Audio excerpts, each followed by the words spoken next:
سلام كميت تصنحو تختاتلتن فتوتن حرينوس نيوس زيناتات زعلات حيزنا قريبنا لنا channelنا لايك شير سبسكرايب مقبار فلا محريوم يكبرون أبزر سروما بيلنا أب كلنا محراك تما بهردار أب العلت تحت عدم حنتي ጓላንስቴቲ ህፃን ዓመት ግፍዓው ገበን ቅትላት ፈጺሞም ተባሂሎም ዝተጠርጠሩ አባላት ፖሊስ ተخلل ዝርከቡ ነበርቲ ክልል አምሓራ ዝኾኑ ውልቀ ሰባት ፖሊስ ኮሚሽን ተخلل ብዝላኹ መትሓዝ ትእዛዝ ሕቶን ትሕብርን አቢሉ ኣብ ከተማ መቐለ በአባላት ክትትል ፖሊስ ትግራይ ቁጥጥር ከም ዝወዓሉ ድማ ተፈሊጥሎ ቶም ኣብ ክልል አምሓራ ከተማ ባህር ዳር ኣብታ ትሕቲ ዕድመ ሓንቲ ህፃን ገበንን ቅትለትን ፈጺሞም ተሰዊሮም ዝጸንሑ እንትኾኑ በሎም ዕለት ድማ ኣብ ትግራይ ውን ተታሒዞም ኣለው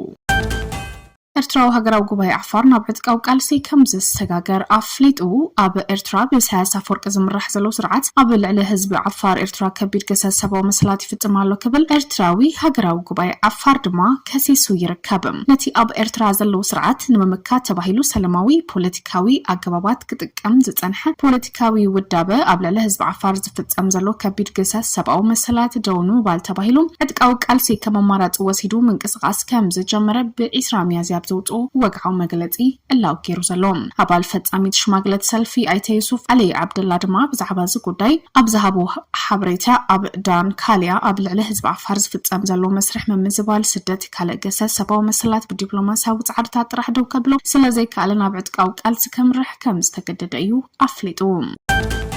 ኣብ ሶማሊያ ልዕሊ 33 አሸበርቲ ጉጅላ አልሸባብ ተቀቲሎም ሀገራዊ ትካል ስለያጸታ ሶማሊያኒ ሳብ ሀገራዊ መሻርክት ብምውሃድ ኣብ ዞባ ማእከላይ ሻበለ የተኸታተለ ዝተዋደደ ስርሕታት ብምክያዱ ልዕሊ 33 አሸበርቲ አልሸባብ ከም ዝተቀትሉ ብ21 ሚያዝያ ከም ዝተቀትሉ ተፈሊጡ ዘሎ ኣብቲ ዝተኻየደ ስርሒት ሓያል ምሕቢ ግብረ ሽበራውያን ውን ከም ዝዓነውት ትካል አፍሊጡ ዘሎ እቶም መራሕቲ ጉጅላ አልሸባብ ዝኾኑ ጉዳያት ትመጥቃዕቲ ኣብ ዝተፈጸመ እዋን ግብረ ሽበራዊ መጥቃዕቲ ይዳለው ምንባሮም ተዘርግሕ መግለጽ ውን ዘመላኽት እዩ ካብ ዝሓለፈ ወርሕ ሓምላት ሒዙ በተልእኾ ደገፍን ምርግጋዕን ሕብረት አፍሪቃ ብሶማሊያን ካልኦት መሻርክቱን ዝድገፉ ሓይልታት ሶማሊያን ጻርቲ ግብረ ሽበራዊ ጉጅለ ስርሕታት ኣሕይሉ ይቕጽል ከም ዘሎ ድማ ጸብጻባት ውን ዘረዱ እዮም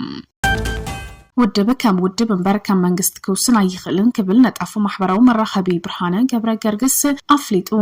ኣብ ቀረባ እዋን ካብ ቤት ማእሰርቲ ዝተፈትሐ ሰብ ዘሰኣነ ሰብ ዝብል ስም ዝፍለጥ ነጣፉ ማሕበራዊ ሚድያ ዝኾነ ብርሃነ ውድብ ከም ውድብ እንበር ከም መንግስት ክውስን አይኽልን ክብል ርእቱ ኣስፊሩ ዘሎ እሱ ኣብ እዋናዊ መግለጽ ፕሬዝደንት ግዝያዊ ምምሕዳር ትግራይ ጀነራል ታደሰ ወረደ ዲቦ ብዝሃቦ መብርሂ ኣብ ትግራይ ሓደ መንግስት ጥራሕ ምህላው ከም ዝኣምን ብምጥቃስ ንሱ ድማ ትውጽኢት ፕሪቶሪያ ዝኾነ ግዝያዊ ምምሕዳር ከም ዝኾነ እዩ ዝገልጽ ዘሎ መንግስቲ ካብ ላዕሊ ክሳብ ታሕቲ ዘሎ ማሕበራት ኣዋፊሩ መንግስታዊ ስርሑ ክሰርሕ ነዚ ከይኸውን ኣብ ልዕሊ ዝዕንቅፉ ኣካላት ሃድላይ ስጉምቲ ክወስድ ምዃኑን ፕሬዝደንት ግዝያዊ ምምሕዳር ትግራይ ጀነራል ታደሰ ወረደ ኣብ ዝሃቦ መግለጽ ብትሪ ከም ዘጠንቀቐውን ኣዘኻኺሩ ዘሎ ብተወሳኺ ፕሬዝደንት ውድብ ሕወሓት ኣብ ከተማ ኣክሱም ኣኼባ ድሕሪ ምክያድ ንዝወሰኑ ውሳነ ስዒቡ ውድብ ከም ውድብ ዝመስሎ ክውስን ይኽእል እዩ ከም መንግስቲ ግና ክውስን ኣይኽእልን ብምባል እቲ ውሳነ ኣብ ግብርን ምውዓል ዝግበር ምንቅስቃስ ሳዕቤኑ ከቢድ ክኸውን ስለ ዝኽእል ጥንቃቐ ክግበር ከም ዘለዎ አንፈት ዘቀመጣሉ መግለጽ ውን ሂቡ ዘሎ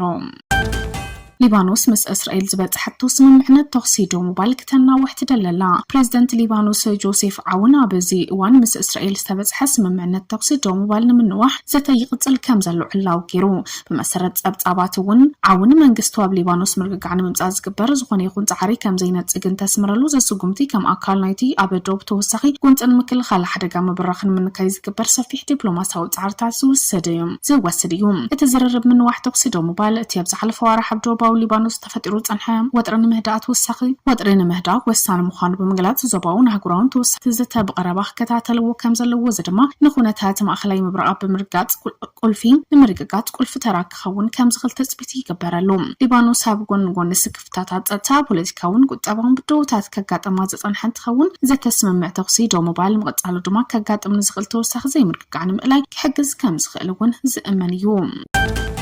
150 አባላት ፖሊስ ኬንያ ኣብ ሃይቲ ናብ ሃገሮም ካብ ሃይቲ ናብ ሃገሮም ተመሊሶም ኣለው 150 ዝኾኑ አባላት ፖሊስ ኬንያ ካብቲ ብኬንያ ዝምራሕ ተልእኾ ደገፍ ብዙሓት ሃገራት ኣብ ጸጥታ ሃይቲ ከገልግሉ ዝጸንሑ ናብ ሃገሮም እዮም ተመሊሶም ቶም ዝተመልሱ አባላት ፖሊስ ኬንያ ሃገራዊ ፖሊስ ሃይቲ ኣብ ምምካት ዓመጽ ጉጅለታት ኣብ ምምላስ ድሕንነት ህዝቢ ከምኡውን መውሓስ ወሳነ ትሕቲ ቅርጺ ስርሕታዊ ደገፍ ከቡ ዝጸንሑ እንትኾኑ ብፍላይ ድማ በሃገራዊ መዕረፎ ነፈርቲ ጆሞ ኬንያታ ዝኣተው ራብዓይ ጉጅለ 150 አባላት ፖሊስ ኬንያ ዋና ተቆጣጣሪ ተቆጻጻሪ ክፍሊ ፖሊስ እቲ ሃገር ዳግላስ ካንጃን ካልኦት ላዕለዎ ሰበስልጣናት እውን ተቀቢሎምዎም ዘለው ተኸታተልትን ፈተውትን ቻናልና ሓጭርቲ ዜናታት ዘለት ዞም ክሳብ ሕዚ ተከታተልዎም ዝጸናሕኩም ይመስሉ ነይሮም ተመልስና ዋናው ሓበሬታታት ውሽጢ ዓድን ወጻእን ሒዝና ክንቀርብ ኢና ቻናልና ላይክ ሼር ሰብስክራይብ ብምግባር ፈላማይ ሕርዮም ይግበሩ